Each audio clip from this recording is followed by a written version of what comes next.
ونؤمن به ونتوكل عليه ونعوذ بالله من شرور أنفسنا ومن سيئات أعمالنا من يهده الله فلا مضل له ومن يضلله فلا هادي له وأشهد أن لا إله إلا الله وحده لا شريك له وأشهد أن محمدا عبده ورسوله أما بعد فإن خير الحديث كتاب الله وخير الهدي هدي محمد صلى الله عليه وسلم وشر الأمور محدثاتها وكل محدثة بدعة وكل بدعة ضلالة وكل ضلالة في النار.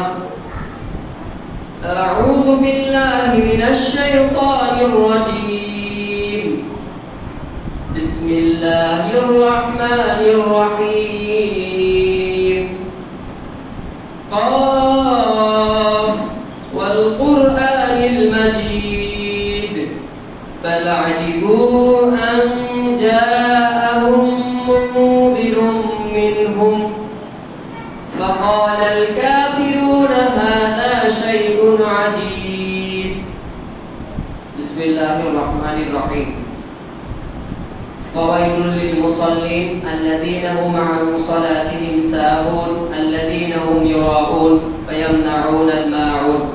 وقال النبي صلى الله عليه وسلم الصلوات الخمس والجمعة إلى الجمعة ورمضان إلى رمضان كفارة لما بينهن إذا اجتنب الكبائر.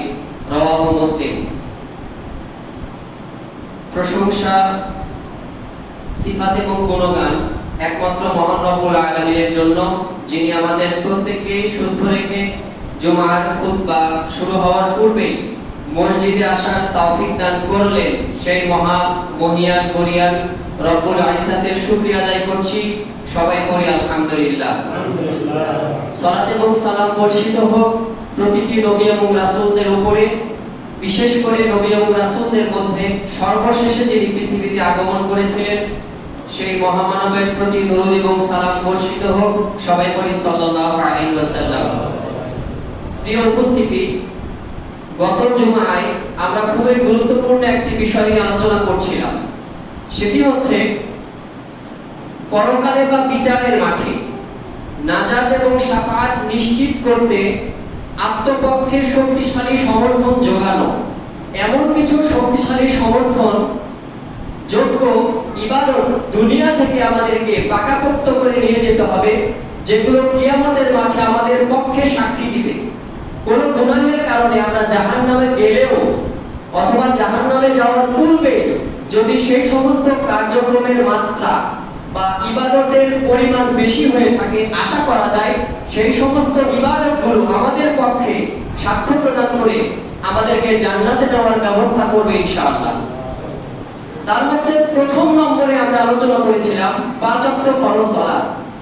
5 ওয়াক্ত ফরজ সালাত আমার আপনার জন্য কিয়ামতের দিন সবচেয়ে বড় আত্মপক্ষে শক্তিশালী সমর্থন জোগানোর মতো প্রথম ইবাদত। এই হিসেবে গত সপ্তাহে আমি প্রথমে সহিহ মুসলিমের একটি হাদিস আপনাদের সামনে উপস্থাপন করেছিলাম, যে হাদিসটি সহিহ মুসলিমের প্রথম খণ্ডের 565 অর্থাৎ 565 নম্বরে বর্ণিত হয়েছে।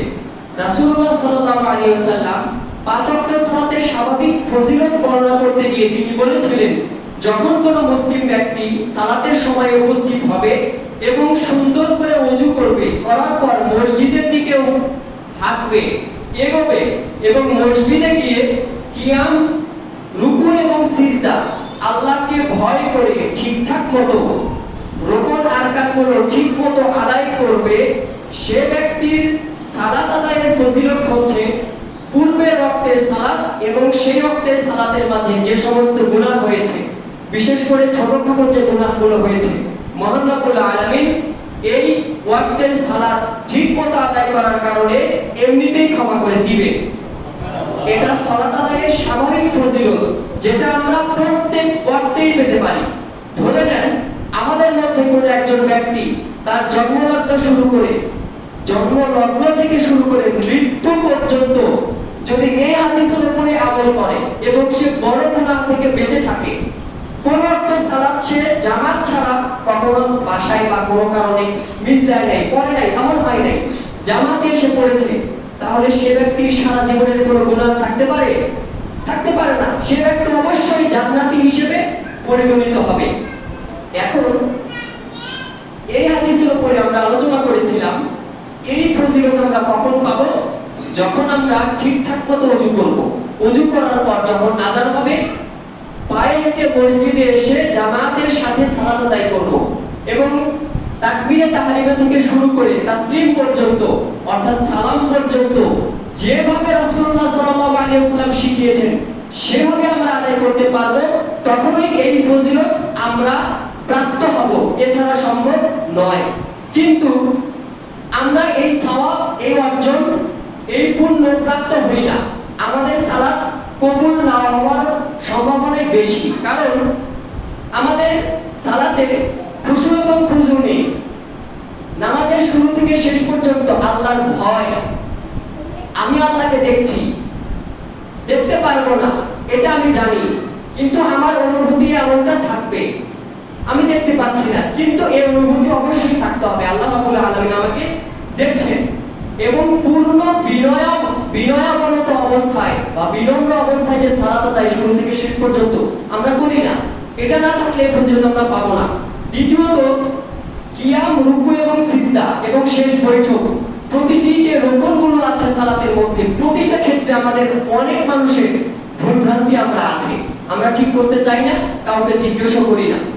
এর পরবর্তীতে সালাত আদায়ে আমরা এত তাড়াহুড়ো করি, 10 টাকা দামের একটা আইসক্রিম খেতে বোধ হয় এর চেয়ে বেশি টাইম লাগে। আমাদের 2 রাকাত বা 4 রাকাত বিশিষ্ট সালাতের যে টাইম আমরা লাগাই, আমাদের অবস্থা হচ্ছে এমন। কিন্তু দেখেন রাসূল সাল্লাল্লাহু আলাইহি ওয়াসাল্লামের সালাত কেমন ছিল? সহিহ বুখারীর হাদিস, মুগিরা বিন শুবা রাদিয়াল্লাহু তাআলা থেকে বর্ণিত হাদিসটি, স্বয়ং আয়েশা সিদ্দিকা রাদিয়াল্লাহু তাআলা আনহা তিনিও হাদিসটি বর্ণনা করেছেন। এই হাদিসটি অন্যান্য হাদিস গ্রন্থে রয়েছে। বাবু কিয়ামিল লাইল, রাসূল সাল্লাল্লাহু আলাইহি ওয়াসাল্লামের রাতের সালাতের অধ্যায়ে হাদিসটি বর্ণিত হয়েছে। একবার রাসূল সাল্লাল্লাহু আলাইহি ওয়াসাল্লামের কিয়ামুল লাইল আদায় করতে করতে তার পাটা ফুলে গেল, এতটা থেকে দীর্ঘ সময় ধরে তিনি আদায় করলেন।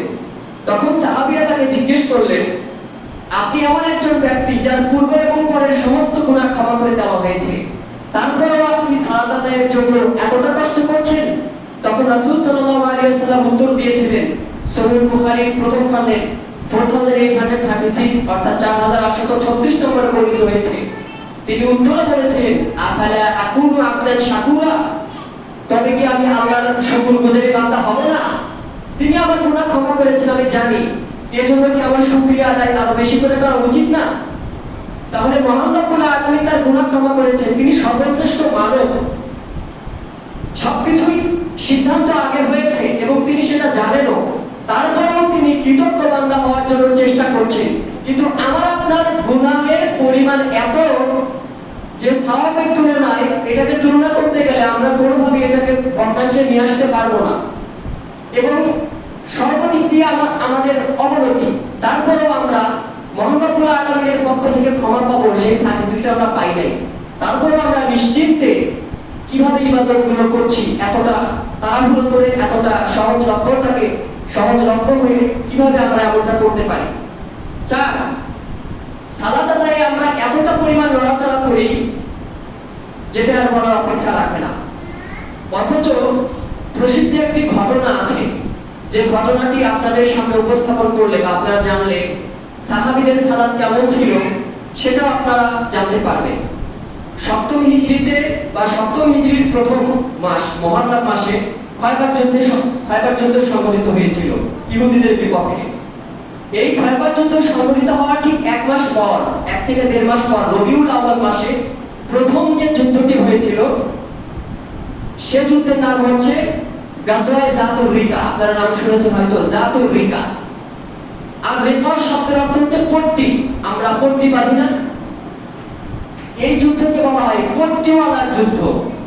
সাহাবীদের মধ্যে 400 থেকে 700 জন সাহাবীকে রাসূল সাল্লাল্লাহু আলাইহি ওয়াসাল্লাম এই যুদ্ধে অংশগ্রহণের জন্য তার সঙ্গে নিয়েছিলেন সাহাবীদের মধ্যে প্রসিদ্ধ সাহাবী জাবির বিন আব্দুল্লাহ রাদিয়াল্লাহু তাআলা আনহু, আবু মুসা আল-আশআরী রাদিয়াল্লাহু তাআলা আনহু, আবু হুরায়রা রাদিয়াল্লাহু তাআলা আনহু, অন্যান্য সাহাবীও সাথে ছিলেন। এই 400 থেকে 700 জন সাহাবীর জন্য প্রত্যেক 6 জনের জন্য একটা করে উট ছিল, তারা পালাক্রমে যাতায়াত করতেন। এই যুদ্ধটি হয়েছিল বনু গাতফান বা বনু মুহারিব এবং আরো কিছু এমন গোত্র যারা বেদুইন এলাকায় অবস্থান করত তাদের বিরুদ্ধে। রাসূল সাল্লাল্লাহু আলাইহি ওয়াসাল্লাম মদিনা থেকে যাওয়ার সময় উসমান বিন আফফান রাদিয়াল্লাহু তাআলা আনহু অথবা আবু যার গিফারী রাদিয়াল্লাহু তাআলা আনহুকে মদিনার দায়িত্ব দিয়ে তিনি এখান থেকে সাহাবীদেরকে নিয়ে চলে যান। আবু মুসা আল-আশআরী রাদিয়াল্লাহু তাআলা আনহু সহিহ বুখারীর বর্ণনা, তিনি বলছেন প্রতি 6 জনে আমাদের জন্য একটি করে উট ছিল, আমরা পালা করবে উঠতাম। এই কারণে আমাদের পায়ের তলা গরম বালুতে উত্তপ্ত হয়ে পুড়ে গিয়েছিল, আমাদের অনেকের পায়ের নখ ঝরে গিয়েছিল, আমরা আমাদের কাপড় ছিঁড়ে পায়ের নখে পট্টি বেঁধেছিলাম। এই জন্য এই যুদ্ধের নাম দেওয়া হয়েছে গাজওয়ায়ে যাতুর রিকা বা পট্টিওয়ালার যুদ্ধ। এই যুদ্ধ থেকে ফিরতি পথে রাসূল সাল্লাল্লাহু আলাইহি ওয়াসাল্লাম একজন মুশরিকা ব্যক্তির স্ত্রীকে, সেও মুশরিকা ছিল, মুশরিক ব্যক্তির স্ত্রী, মুশরিকা নারী, তাকে বন্দী করে নিয়ে এসেছিলেন কোন একটা বিশেষ ঘটনার পরিপ্রেক্ষিতে। নিয়ে আসার পর রাসূল সাল্লাল্লাহু আলাইহি ওয়াসাল্লাম দুটি পাহাড়ের মধ্যবর্তী একটি উপত্যকায় পৌঁছানোর পর যখন রাত্রিবেলা হয়ে গেল তখন তিনি বিশ্রামের চিন্তা ভাবনা করলেন।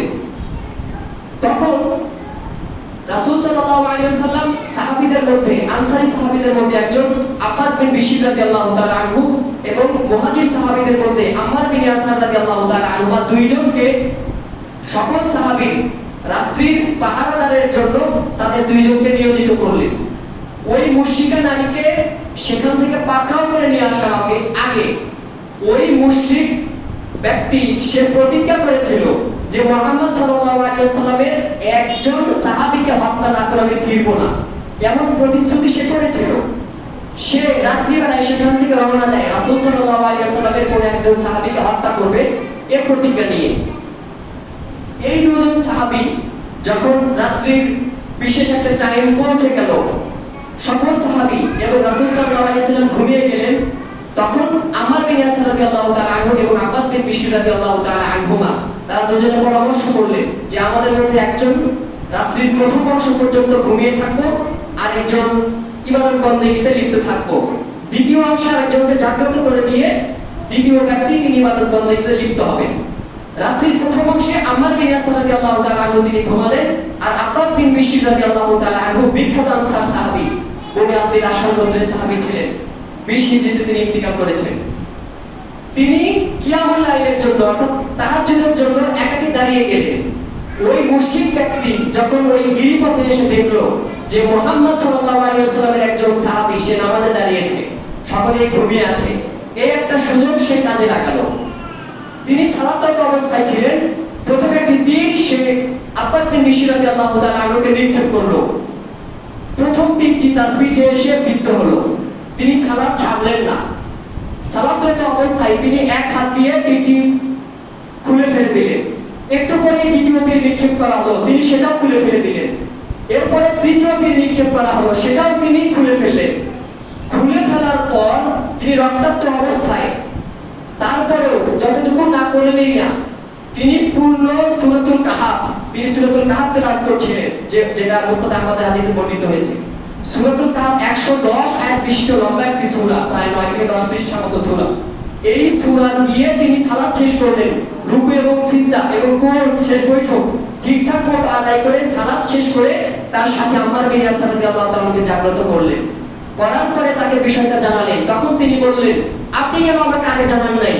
তখন তিনি উত্তরে বলছেন, ইন্নী কুনতু ফি সূরাতি ফাকারিতু আন আতরাহা, আমি আমার একটি সূরা পড়ছিলাম, যে সূরার মাঝখানে আমি তেলাওয়াত বন্ধ করে দেই, তা আমার মনে সায় ছিল না, এটা আমার অপছন্দনীয় হচ্ছিল যে মহান রব্বুল আলামিন সূরাতুল কাহাফ মাক্কি জীবনে পুরো অংশ নাযিল করেছেন, সেই পুরো অংশ আমি তেলাওয়াত না করে সালাত ছেড়ে দেব, এটা আমার কাছে অপছন্দনীয় মনে হয়েছিল, এই জন্য আমি সালাত ছেড়ে দেইনি। আর আমি আপনি কি করছি, এমনি নাড়াচাড়া করছি নামাজে, মশাও কামড় দেওয়া লাগে না, মশাও কামড় দেওয়া লাগে না, আমরা নামাজে এমনি নাড়াচাড়া করি।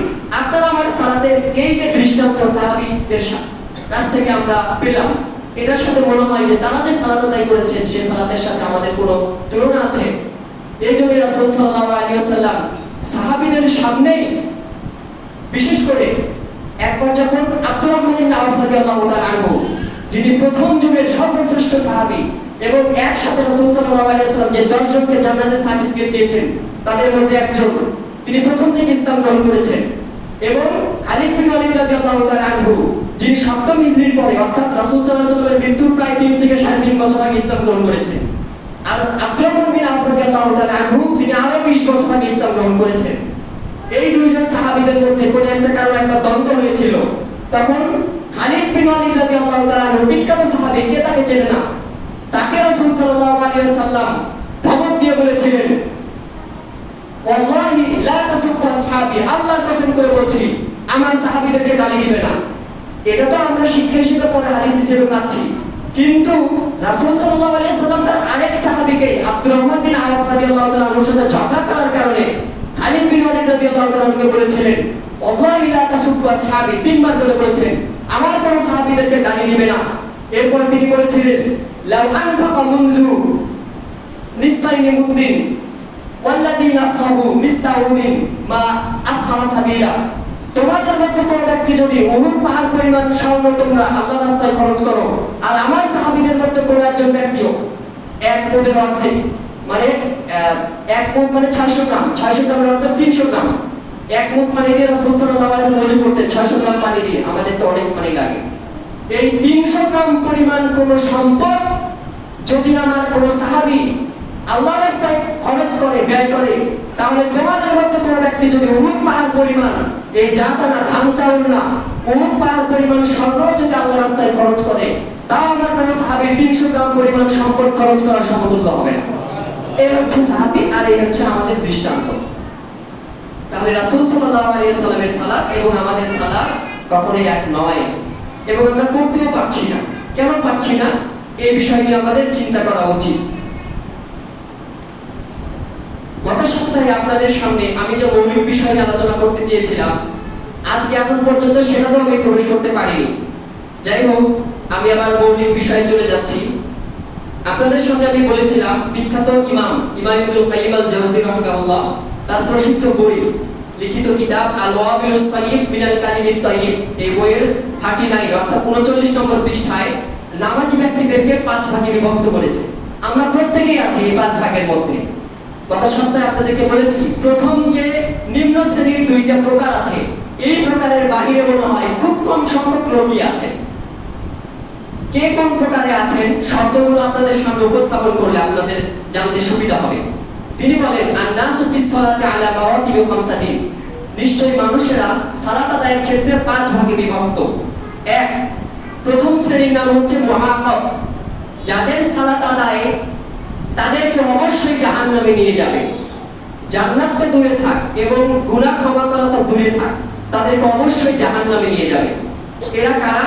হুয়াল্লাযী ইনতাকাসা মিন উযুইহা ওয়া মাওয়াকিতিহা ওয়া হুদুদিহা ওয়া আরকানিহা, এরা হচ্ছে ওই সমস্ত ব্যক্তি যারা ঠিকমতো ওযু করে নাই, বিশেষ করে ওযুর ফারায়েজগুলো, ওযুর যে ফরজগুলো আছে সেগুলো ঠিকমতো আদায় করে নাই। যেমন আমাদের অনেকের ওযু করতে গিয়ে পায়ের টাকলো ভিজে না, আপনারা খেয়াল করেন কিনা জানি না, অথচ সূরা আবু দাউদের 2য় অধ্যায়, প্রথম অধ্যায় কিতাবুত তাহারা, প্রথম অধ্যায়ের ওযু অনুচ্ছেদে রাসূল সাল্লাল্লাহু আলাইহি ওয়াসাল্লামের প্রসিদ্ধ বাণী হাদিস বর্ণিত হয়েছে।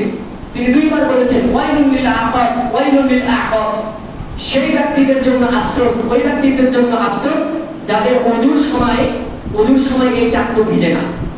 অর্থাৎ যাদের ক্ষেত্রে ওয়াইল শব্দ ব্যবহার করেছেন রাসূল সাল্লাল্লাহু আলাইহি ওয়াসাল্লাম, ওয়াইল একটা জাহান্নামের অংশের নাম। আমরা জানি আমরা বলি জাহান্নাম 7টি, প্রকৃত জাহান্নাম জান্নাত একটাই, কিন্তু স্তর 7টি এবং 8টি। এই জাহান্নামের 7টি স্তরের একটি স্তরের নাম হচ্ছে ওয়াইল। এটা স্বাভাবিক ব্যাখ্যা আমরা নিতেই পারি, যাদের ওযু করতে গিয়ে টাকলো ভিজে না, এরা ওয়াইল নামক জাহান্নামে যাবে। এটা স্বাভাবিক ব্যাখ্যা, এটা এমন কঠিন কোনো ব্যাখ্যা না। তাহলে তিনি বলছেন, হুয়াল্লাযী ইনতাকাসা মিন উযুইহা, যারা ওযু করার সময় কমতি রেখেছে, ঠিকমতো ওযু করে নাই, ওয়া মাওয়াকিতিহা সালাতের সময় ঠিকমতো তারা দেখে নাই, সময় অনুযায়ী সালাত আদায় করে নাই। আজকে এখানে উপস্থিত অনেকেই এমন থাকতে পারে যারা ফজরের সালাতে তো আসেন নাই, তো আসেনই নাই, পরবর্তীতে আদায় করেছেন সূর্য উদিত হওয়ার পর কারণ ছাড়াই।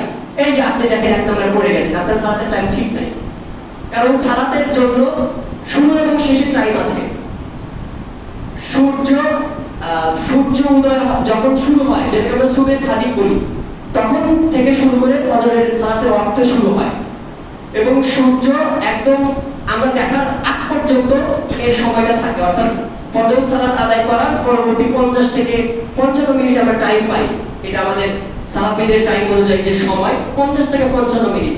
কিন্তু আমি আপনি কি করলাম, বিনা কারণে ঘুম থেকে 7টা-8টা বাজে উঠে তারপরে সালাত আদায় করলাম। তাহলে দেখেন তো আমি আপনি একবারে পড়ে যাচ্ছি না, এই সালাত কবুল হবে না, এই সালাত কবুল হবে না। ইমাম ইবনে তাইমিয়া রাহিমাহুল্লাহ তার মাজমুউল ফাতাওয়াতে বলেছেন, যারা নিয়মিত এসব করে তাদের সালাতকে আল্লাহ রাব্বুল আলামিন তার মুখেই কিয়ামতের দিন ছুঁড়ে মারবে, তোমার সালাত তোমার কাছেই রাখো।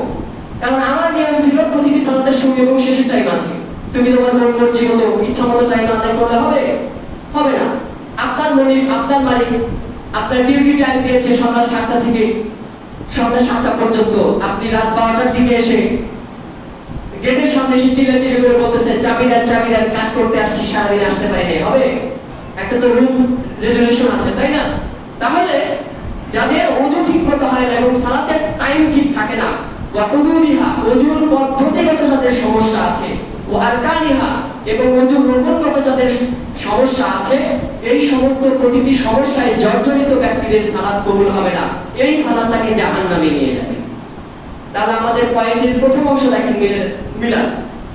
আমাদের বিষয় ছিল এমন কিছু ইবাদত যা আমাদের পক্ষে কিয়ামতের দিন আত্মপক্ষে শক্তিশালী জোরালো সমর্থন জোগাবে। যেখানে আমাদের পক্ষে সাক্ষী দেওয়ার কথা, সেখানে বিপক্ষে সাক্ষী দিবে। তাহলে এক নম্বরে আমাদের অনেকের পরিচয় আমরা পেয়ে গেলাম যে সালাত আদায়ের ক্ষেত্রে আমাদের অবস্থান কি। 2 মুহাসাব, এই সালাতের হিসাব আল্লাহ নেবেন। সরাসরি তাকে জাহান্নামে যেতে হবে তা না, তার হিসাব আল্লাহ রাব্বুল আলামিন নেবেন।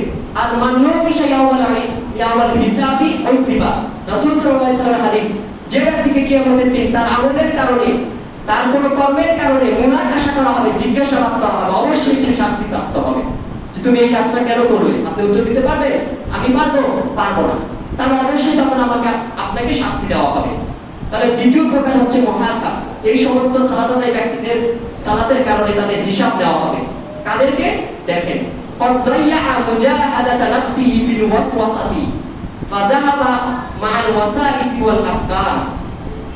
এরা হচ্ছে ওই সমস্ত ব্যক্তিরা, যে সমস্ত ব্যক্তিরা ঠিকমতো ওযু করেছে, ওযুর সময়, ওযুর পদ্ধতি এবং ওযুর রুকুন আরকানগুলো ঠিকমতো আদায় করেছে, কিন্তু কি নষ্ট করেছে? কদ্দাইয়া মুজাহাদাতা নাফসিহি বিল ওয়াসওয়াসাতি। নামাজে দাঁড়ালে আমাদের অনেক রকম শয়তানি কুমন্ত্রণা আসে না? এই সমস্ত কুমন্ত্রণাকে যারা বাধা দেয় না, আসে আল্লাহর রাস্তায় দাঁড়ায়, আপনি মানে কিভাবে বোঝায় আপনাদেরকে? আল্লাহর রাস্তায় এসে দাঁড়ায়, দাঁড়ানোর পরে ইমাম সাহেব যেভাবে যা করছে ওই অনুসরণ করছে, কি করছে সে নিজেও জানে না। ইমাম সাহেব শুরু করছে, সেও শুরু করছে, ইমাম সাহেব সালাম ফিরাচ্ছে, সেও সালাম ফিরাচ্ছে। যদি জিজ্ঞেস করা হয় ইমাম সাহেব ফজরের প্রথম রাকাতে এবং দ্বিতীয় রাকাতে কোন কোন সূরা পড়েছেন, যদি তার মুখস্থ থাকে সে কিন্তু বলতে পারবে না, কারণ সে সালাতের সাথে ছিল না। এই প্রকারের লোকদের সালাতের হিসাব কিয়ামতের দিন নেওয়া হবে। ফাযাহাবা মা'আল ওয়াসাইস ওয়াল আফকার, সে ব্যক্তি তার ওয়াসওয়াসাকে, শয়তানি কুমন্ত্রণাকে প্রতিহত করার জন্য কোন রকম প্রতিবন্ধকতা তৈরি করে নাই, সে ওয়াসওয়াসা এবং বিভিন্ন চিন্তায় লিপ্ত হয়ে গেছে, এই ব্যক্তিদের সালাতের হিসাব নেওয়া হবে।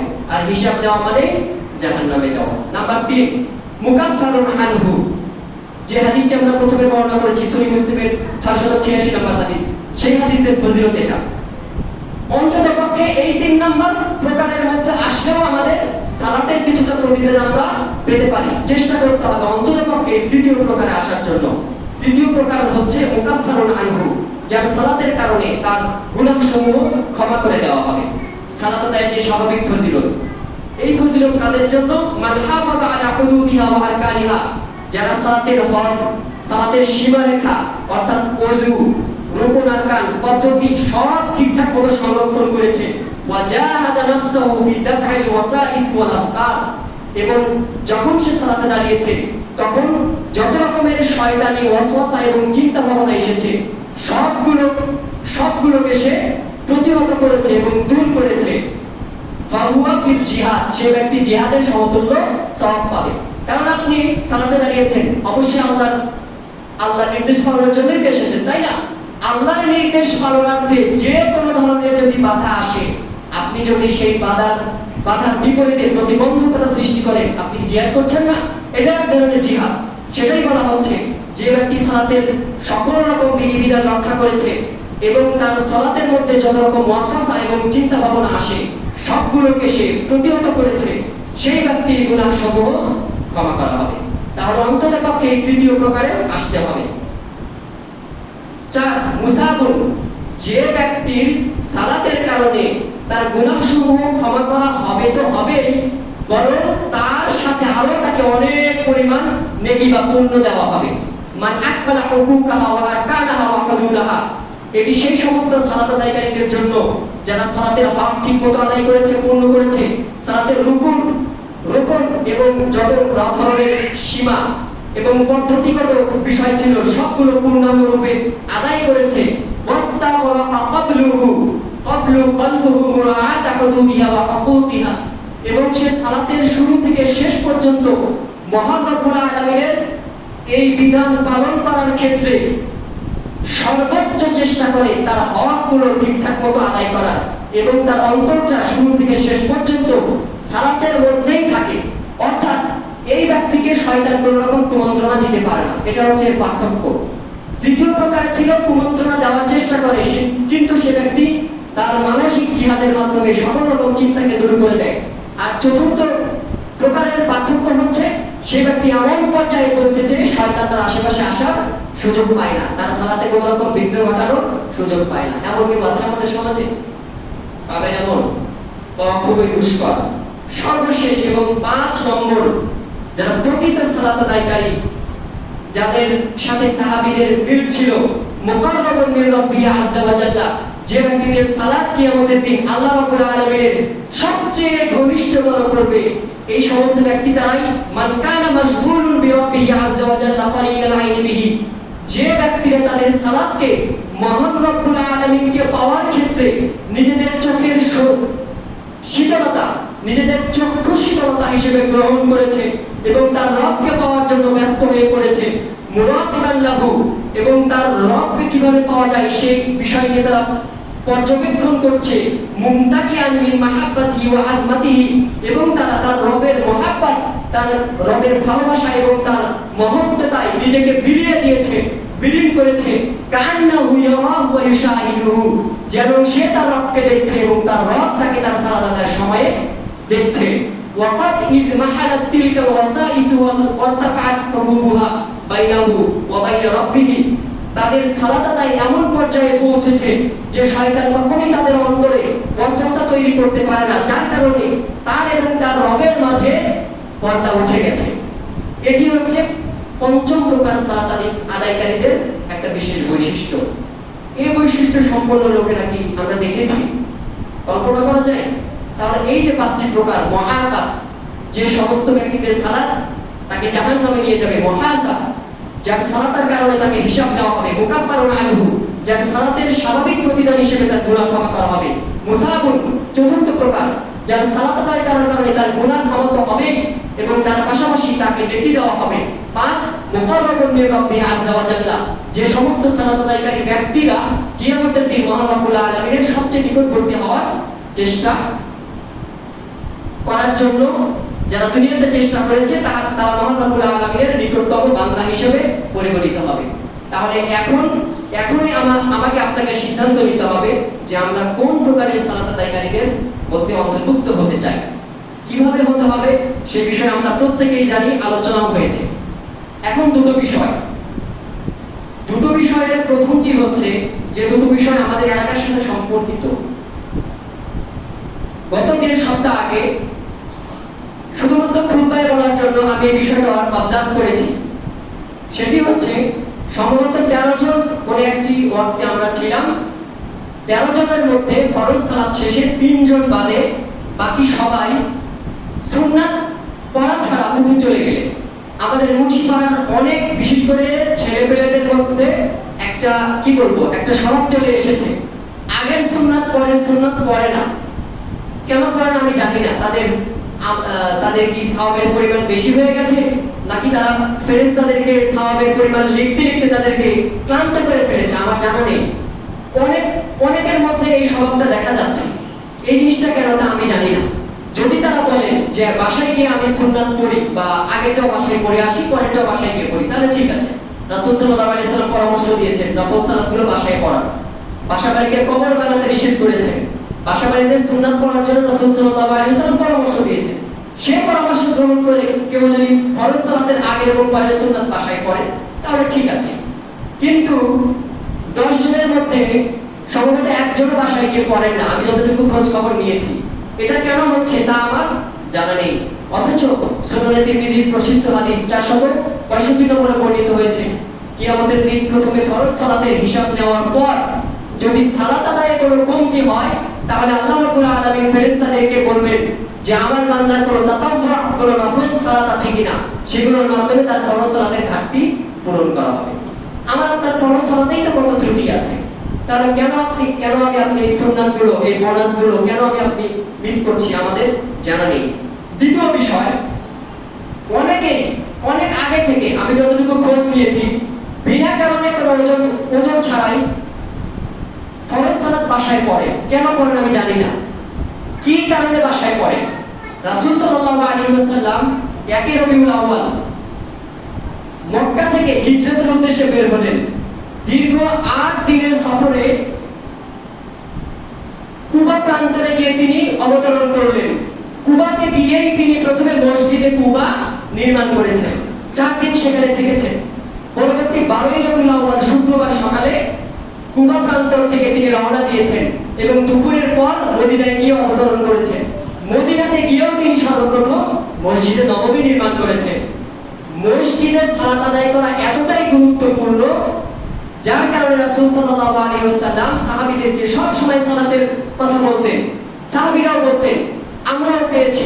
সালাতটাও তারা বলতেন, যে ব্যক্তি সালাতকে সুন্দর করতে পেরেছে তার অন্যান্য আমল সুন্দর হয়ে গেছে। আপনারা দেখেন, নিজেদের সালাতকে সুন্দর করেন, নিজেদের নামাজকে সৌন্দর্যমণ্ডিত করেন, দেখবেন অন্যান্য কাজ ঠিক হয়ে যাবে। তাহলে কেন সুস্থ সম্পন্ন ব্যক্তিরা আমাদের মধ্যে মসজিদে না এসে বাসায় সালাত আদায় করেন, তার কারণ আমি আপনি খুঁজে পাচ্ছি না। অথচ রাসূল সাল্লাল্লাহু আলাইহি ওয়াসাল্লাম জীবনের ভয় এবং প্রচন্ড রকমের অসুস্থতা, যার কারণে একজন ব্যক্তি মসজিদে আসতে পারে না, এই দুইটা ওজর ছাড়া কোনো ওজর বাকি রাখেননি মসজিদে না আসার ক্ষেত্রে। আপনারা জানেন রাসূল সাল্লাল্লাহু আলাইহি ওয়াসাল্লাম একবার, যে হাদিসটি মুসনাদে আপনাদের বর্ণিত হয়েছে, হাদিসটি মিশকাতুল মাসালিতেও আছে, আবু হুরায়রা রাদিয়াল্লাহু তাআলা আনহু তিনি বলেন, একবার রাসূল সাল্লাল্লাহু আলাইহি ওয়াসাল্লাম সালাত আদায়ের সময় দেখলেন কয়েকজন ব্যক্তি মসজিদে আসে না। তিনি বুঝতে পারলেন। তখন তিনি রাগ করে একটি কথা বর্ণনা করেছিলেন, যেটি আমরা হাদিস গ্রন্থে পেয়েছি, যে হাদিসটি প্রতিটি হাদিস গ্রন্থে রয়েছে। সহিহ বুখারীতেও 4 জায়গায় আছে। প্রথমটি এসেছে প্রথম খণ্ডের 444 নম্বরে 644। আপনাদের অনেকেই জানা আছে হাদিসটি। রাসূল সাল্লাল্লাহু আলাইহি ওয়াসাল্লাম তিনি তখন রাগ করে বলেছিলেন, ওয়াল্লাযী নাফসি বিয়াদিহি, সেই সত্তার শপথ যার হাতে আমার প্রাণ, লাকাদ হামামতু আন আমুরা বিহাতাবিন ফায়ুহতাবু, আমার মনে চায় যারা কাজ বহন করে, কাঠের যারা কাজ করে, তাদেরকে আমি কিছু কাজ একত্রিত করতে বলি। সুম্মা আমুরা বিসসালাতি ফায়ুআযানা লাহা, অতঃপর সালাত আদায়ের জন্য মুয়াজ্জিনকে আযান দিতে বলি। সুম্মা আমুরা রাজুলান ইয়াফআলুহুমান নাস, অথবা মানুষদের মধ্যে থেকে একজনকে আমি সালাত আদায়ের জন্য নির্দেশ দেই। সুম্মা মুখালিফা ইলা রিজালিন, অতঃপর ওই সমস্ত ব্যক্তিদের বাসায় আমি যাই, এই সমস্ত কাজ বহনকারী ব্যক্তিদেরকে কাজ সহ যে সমস্ত ব্যক্তিরা ফরজ সালাত আদায়ের জন্য মসজিদে আসেনি, ফাওয়াহারিক আলাইহিম বুয়ুতাহুম, অতঃপর তাদের বাসা বাড়িকে আমি আগুন লাগিয়ে দেই। এটি অনেকে আপনারা জানেন রাসূল সাল্লাল্লাহু আলাইহি ওয়াসাল্লাম একমাত্র এই ইবাদতে অবহেলাকারী ব্যক্তিদের বাসাবাড়িতে আগুন লাগিয়ে দিতে চেয়েছেন, আর আপনি ঠিকমতো সালাত আদায় করতে আসি না। এরপরে তিনি বলছেন ওয়াল্লাযী নাফসি বিয়াদিহি, সেই সত্তার হাতে শপথ যার হাতে আমার প্রাণ, লাউ ইয়ালামু আহাদুহুম আন্নাহু ইয়াজিদু আরকান সামিনান আও মিরমাতাইনি হাসানাতাইনি লা শাহিদাল ইশা। রাসূল সাল্লাল্লাহু আলাইহি ওয়াসাল্লাম ছোট্ট একটা জিনিসের তুলনা দিলেন, যারা সালাত আদায় করতে আসেনি তাদের মধ্যে কেউ যদি সালাত আদায় করতে আসে একটি ছাগলের বা দুটি ছাগলের খুর অর্থাৎ খাবার জন্য একটু মাংস পেত, হাড় পেত, লাশাহিদাল ইশা, তাহলে তোমরা ঠিকই দেখতে তারা ইশার সালাতেও মসজিদে আসছে। তারা আমাদের সাথে মিলিয়ে দেন, যদি খাবারের কোনো আয়োজন করা হয়, বড়সড় খাবারের আয়োজন করা হয়, কোনো ইভেন্ট থাকে, তাহলে দেখবেন অসুস্থ ব্যক্তি সুস্থ হয়ে লাফ দিয়ে মসজিদে আসছে, বলছে আলহামদুলিল্লাহ আল্লাহ অনুষ্ঠানের আগে আমাকে সুস্থ করেছে, তাই বলবে, তাই না? তাহলে বিনা আমরা হাতে হাতে না পেলে আমাদের ঈমান বৃদ্ধি পাচ্ছে না। তাহলে কি প্রতিটি সালাতে খাবারের আয়োজন করা দরকার? রাসূল সাল্লাল্লাহু আলাইহি ওয়াসাল্লাম কিয়ামতের আগ পর্যন্ত আমাদের যে বৈশিষ্ট্য হবে সেই বৈশিষ্ট্যের দিকে লক্ষ্য করে এই তুচ্ছ একটা উদাহরণ দিলেন। যারা সালাত আদায় করতে মসজিদে আসে না, তারা যদি মসজিদে আসে কোন একটা ছাগলের পায়ের হাড়ের একটা খাবার একটা অংশ যদি পেত, তাহলে এশার সালাতেও তারা মসজিদে আসতো। এরপরে তিনি বললেন ওয়ালাইসা সালাতুল আসফাল আলাল মুনাফিকিনা মিন সালাতিল ফাজরি ওয়াল ইশা'i, মুনাফিক ব্যক্তিদের নিকটে ফজর এবং এশার সালাতের চাইতে কঠিন আর কোনো সালাত নাই। তাহলে এই অংশের ছোট্ট একটা স্বাভাবিক অর্থ আমরা কি করতে পারি? যাদের মধ্যে মুনাফিকি রয়েছে, নিফাকি আছে, তারা এশার এবং ফজর সালাতে মসজিদে উপস্থিত হয় না। ব্যাখ্যার দরকার আছে? নাই। প্রতিটি সালাত প্রথমে এই ব্যাখ্যাটা নিয়েছেন, ওয়ালা ইয়ালামুনা মা ফীহিমা লা তাউহুমা ওয়ালা হাগওয়ান। এশার এবং ফজর সালাতের প্রতিদানে কি আছে, আল্লাহ রাব্বুল আলামিন কি রেখেছেন, যদি তারা জানতো তাহলে তারা হামাগুড়ি দিয়ে হবে মসজিদে আসতো। অথচ আমাদের প্রত্যেকেরই তো দুইটা করে পা আছে, সুস্থ পা আছে, আমরা প্রত্যেকেই সুস্থ, আমাদের কোনো রকম ওযর নেই, তারপরেও কেন আমরা মসজিদে আসি না? রাসূল সাল্লাল্লাহু আলাইহি ওয়াসাল্লামের জীবনের দিকে খেয়াল করলে আমরা দেখতে পাই অন্ধ ব্যক্তিকে রাসূল সাল্লাল্লাহু আলাইহি ওয়াসাল্লাম বাসায় সালাত আদায় করার অনুমতি দেয়নি। আমাদের পরিচিত হাদিস অনেকের অবগত থাকতে পারে, সহিহ মুসলিমের 653 নম্বর হাদিসে বর্ণিত হয়েছে, রাসূল সাল্লাল্লাহু আলাইহি ওয়াসাল্লামের কাছে একজন অন্ধ ব্যক্তি আসলেন, এসে বললেন, হে আল্লাহর রাসূল, ইন্নাহু লাইসা লিল কাইদুন ইয়াকুমুনি ইলাল মসজিদ, আমার এমন কোন ব্যক্তি নেই যে ব্যক্তি আমাকে ধরে মসজিদে নিয়ে যায়। ফাসালা রাসূলুল্লাহ সাল্লাল্লাহু আলাইহি ওয়াসাল্লাম আইয়ুহাফিসা লাহু, রাসূল সাল্লাল্লাহু আলাইহি ওয়াসাল্লাম এর কাছে সে অনুমতি চাইছে সে যেন বাসায় সালাত আদায় করে। আইয়ুসাল্লি ফি বাইতিহি ফারাফাসা লাহু ফালাম্মা ওয়াল্লা দাআহু, রাসূল সাল্লাল্লাহু আলাইহি ওয়াসাল্লাম তার এই সমস্যা জেনে তাকে অনুমতি দিলেন। যখন সে চলে যাচ্ছিল তখন তাকে বললেন, হাল তাসমাউ নিদা বিসসালাত, তুমি কি সালাত আদায়ের আযান শুনতে পাও? সে বলল, হ্যাঁ আমি শুনতে পাই। তিনি বললেন, ফাআজিব, তাহলে অবশ্যই সাড়া দিবে। আরে অন্ধ ব্যক্তি যে লোকটা দেখে না, যাকে মসজিদে নিয়ে আসার মতো একজন ব্যক্তিও নেই, সে ব্যক্তি পর্যন্ত ছাড় পায়নি, এই কথাটা চিন্তা করেন, তাহলে আমার আপনার উত্তর আমি পেয়ে যাব।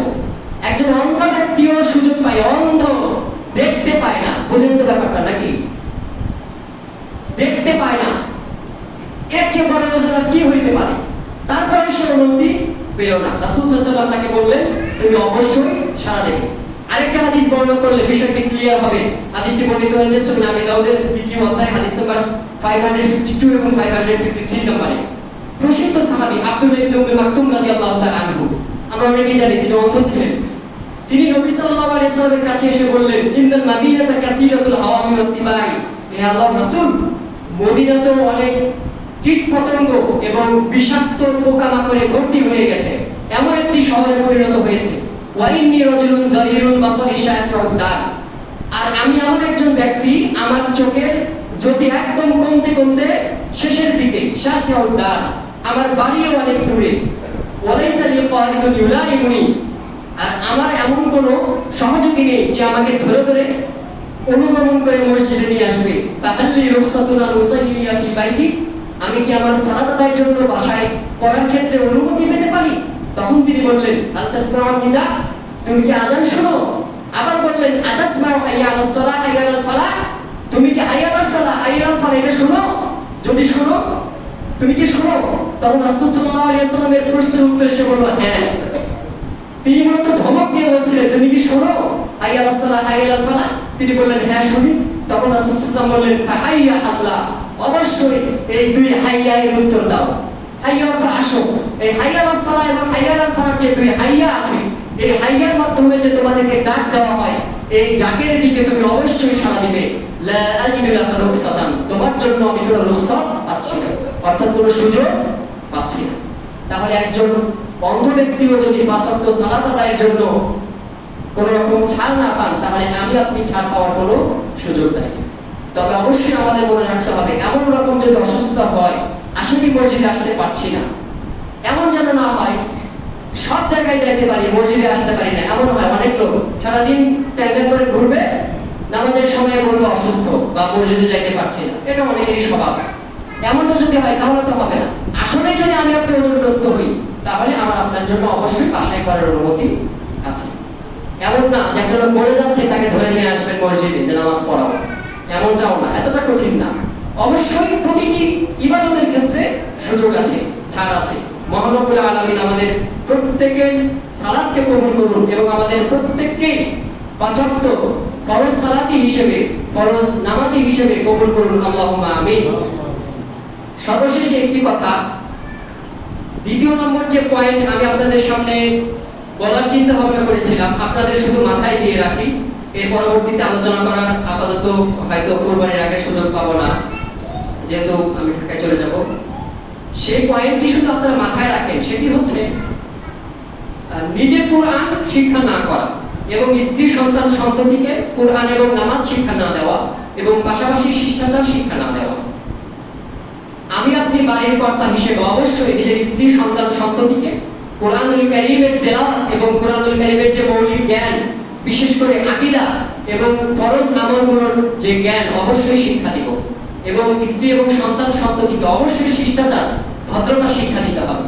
যদি আমার আপনার কারণে আমার আপনার ছেলে মেয়ে পাঁচ ওয়াক্ত সালাত আদায় না করে, তাহলে মনে রাখবেন অবশ্যই তাকে শিক্ষা না দেওয়ার কারণে তার যে সারা জীবনের গুনাহ হয়েছে, অবশ্যই পূর্ণ গুনার একটা অংশ আমার আপনার থাকবে। কারণ রাসূল সাল্লাল্লাহু আলাইহি ওয়াসাল্লামের প্রসিদ্ধ কথা, আলা কুল্লুকুম রাঈন, জেনে রাখো তোমাদের প্রত্যেকেই দায়িত্বশীল, ওয়া কুল্লুকুম রাঈন আন মাসউলিয়াতিহি, প্রত্যেক দায়িত্বশীল ব্যক্তিকে তার দায়িত্ব সম্পর্কে জিজ্ঞেস করা হবে। যেমন রাসূল সাল্লাল্লাহু আলাইহি ওয়াসাল্লাম তিনি আমাদেরকে নির্দেশ দিয়েছেন, সুনান আবি দাউদের 495 নম্বর হাদিস, মুরু আওলাদাকুম বিসসালাতি ওয়া হুম আবনাউ সাব'i সিনিন, তোমাদের সন্তানদের বয়স যখন 7 বছর হবে তখন তোমরা তোমাদের সন্তানদেরকে সালাত আদায়ের নির্দেশ দিবে। ওয়াদরিবুহুম আলাইহা ওয়া হুম আবনাউ 10 সিনিন, আর যখন তাদের বয়স 10 উপনীত হবে সালাত আদায় না করলে তাদেরকে প্রয়োজনে পিটাও, আঘাত করো, ওয়াফাররিকু বাইনাহুম ফিল মাদাজি'i, এবং তাদের বিছানা পৃথক করে দাও। এটি ফরজ দায়িত্ব। অবশ্যই সন্তান সন্ততি স্ত্রীকে কোরআন এবং সুন্নাহর জ্ঞান অবশ্যই আমাকে আপনাকে দিতে হবে। যদি আমি আপনি দেই, দেওয়ার পরে তারা যে সমস্ত ইবাদত বন্দেগী দুনিয়াতে করবে তার পূর্ণ সওয়াবের অংশ আপনি পাবো, এটা তো জানেন, এটি প্রসিদ্ধ। প্রতিটি ইবাদতের ক্ষেত্রে আপনি কাউকে ভালো একটা পথ দেখিয়ে দিবেন, ওই পথ অনুসরণ করে যে ব্যক্তি কাজ করবে পূর্ণ সওয়াব আমি আপনি পাবো। এটি প্রতিটি ইবাদতের ক্ষেত্রে আল্লাহ রাব্বুল আলামিনের পক্ষ থেকে দেওয়া একটা রুলস। তাহলে স্ত্রী এবং সন্তান সন্ততিকে ইবাদত বন্দেগী, সালাত এবং শিষ্টাচার ভদ্রতা শিখালে পূর্ণ সওয়াব আমি আপনি পাবো। বিপরীতটা এবার দেখেন, শুধু মানে পজিটিভটাই দেখেন না, নেগেটিভটাও দেখেন। যদি আমি আপনি নিজেদের স্ত্রীকে সন্তান সন্ততিকে সালাত আদায়ের জন্য বাধ্য না করি, তারা কিন্তু আসলেই বাধ্য, তারা বাধ্য না, আমার আপনার সন্তান অবশ্যই বাধ্য, করতে বাধ্য। আল্লাহ রাব্বুল আলামিন নির্দেশ দিয়ে রেখেছেন লাঠি উত্তোলন করার, অবশ্যই তারা বাধ্য। তাদেরকে যদি বাধ্য না করি সালাত আদায়ের ক্ষেত্রে এবং শিষ্টাচারের ক্ষেত্রে, এর ক্ষেত্রে যদি কোনো গাফলতি আমার আপনার মাধ্যমে পরিলক্ষিত হয় এবং তারা সালাতি হিসেবে অর্থাৎ নামাজি হিসেবে কবুল না হয়, তারা যদি সালাত না পড়ে, ঠিকঠাক মতো দ্বীন ইসলাম পালন না করে, তাহলে তাদের যে গুনাহ, সেই গুনাহের একটা অংশ আমার আপনার উপরে এসে বর্তাবে। ভালোটা যেমন আসবে, মন্দটাও আসবে। এজন্য আজকে থেকে প্রত্যেকেই আমরা চেষ্টা করব পাঁচ ওয়াক্ত ফরজ সালাত ঠিকমতো জামাতে আদায় করার, নিজেদের স্ত্রী, সন্তান, সন্ততি এবং পরিবারের প্রত্যেককে, আত্মীয় অনাত্মীয় প্রতিটি মুসলিম ব্যক্তিকে যে কোনো মাধ্যমে তাদেরকে সালাত আদায়ের জন্য উদ্বুদ্ধ করার সেই মহান রব্বুল আলামিনের কাছে, সেই তৌফিক মহান রব্বুল আলামিনের কাছে করছি। মহান রব্বুল আলামিন আমাদের প্রত্যেক ব্যক্তিকে পাঁচ ওয়াক্ত ফরজ সালাত ঠিকমতো আদায় করে কবরে যাওয়ার তৌফিক দান করুন এবং জান্নাত পর্যন্ত আমাদের প্রত্যেকটি কাজকে সহজ করে দিন। আল্লাহুম্মা আমিন। সুবহানাকাল্লাহুম্মা ওয়া বিহামদিকা আশহাদু আল্লা ইলাহা ইল্লা আনতা